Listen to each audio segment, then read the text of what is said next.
I just discovered my husband of 6 years is a Reddit troll, and I'm pregnant.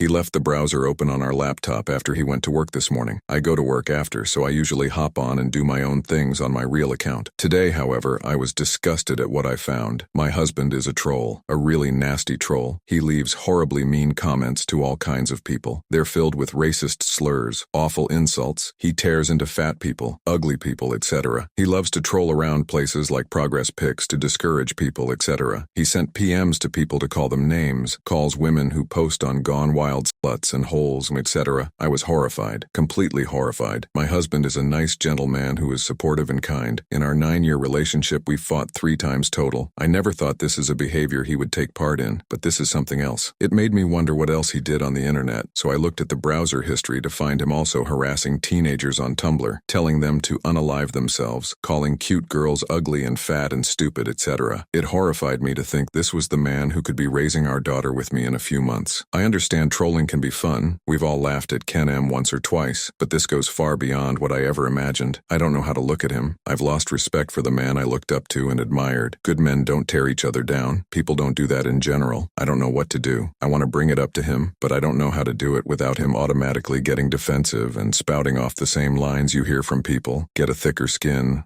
The world isn't kisses and rainbows, etc. Of course it isn't, but why contribute to it? Update. I confronted him about the issue very tamely over breakfast. I asked him flat out if he was harassing and bullying people online. He said yes, and immediately withdrew. After telling him that I needed to know why, really why, not just I don't know, he said he needed time to think about it. When he finally gave me his answer, I was disappointed. He said he trolled bullied people because it was an outlet for him to relieve stress. He said he didn't view the people as real, or what he was doing as anything other than a joke, and if it hurt feelings, those people have bigger problems and it's not my fault. I told him that it wasn't an acceptable behavior of an adult, and that he needed to stop it and find another way to express his frustrations that didn't involve hurting strangers. He said he would think about it. Unfortunately, he's still doing it. I saw it happening a few mornings back, and after he left, looked again to see more comments and posts. I was disappointed. This was not the man I married, or so I thought, but I guess it is. I told him that we need to either go to counseling for this, or start the separation process. I told him that I couldn't trust him to help raise a child if he speaks to strangers, children included, the way he does online. I let him know that I thought it was cowardly,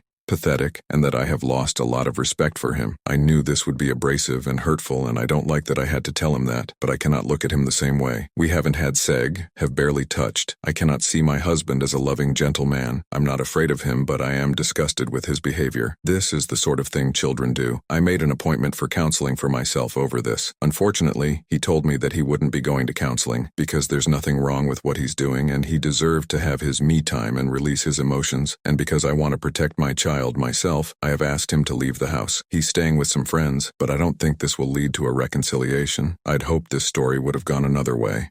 Update. So as you can see, it has been 6 months since this all started unfolding. Since then, I gave birth to my beautiful daughter. She is the light of my life, and she is one of the easiest babies I've ever been around. After 1 month of being apart, he contacted me and asked me if I would still be willing to enter into counseling regarding our situation. Of course, after being together for so long, and us having a child, and my belief that marriage is not something to be taken lightly, I jumped at this. In counseling, it was revealed that he was doing a lot more than what I knew about. He was involved heavily in bullying people all over the internet, and he said that this was his stress relief, that if people can't take it, then it's their problem, and not his. He admitted to being involved in taking pictures of fat women and posting them on Reddit, taking them from Tumblr, etc. In general, it was all worse than I had originally known. He moved to also doing individual therapy, while still not living at home, and us not meeting elsewhere. He started to put his efforts elsewhere. He picked up a few new hobbies to release his tension to. He then decided that he would stop, and we slowly merged our family together again. I was feeling happy, ecstatic really, that my daughter would have the life she deserved. Unfortunately, he's still at it. After 3 weeks of being together and our lives seeming normal, I discovered from his friend that he was still harassing and bullying teenagers, fat women, etc. It broke my heart and solidified my decision. I tried to have one more counseling session to really get through to him, but he defended his actions as just the internet and not a big deal still. As of February, I filed for divorce. It broke my heart, and I wish there had been another way, but that's the end of the story. I can't be in a marriage with someone who is so cruel to children. I can't. My daughter and I are moving to a smaller house, closer to my family. She will be raised around many, many people who love her already.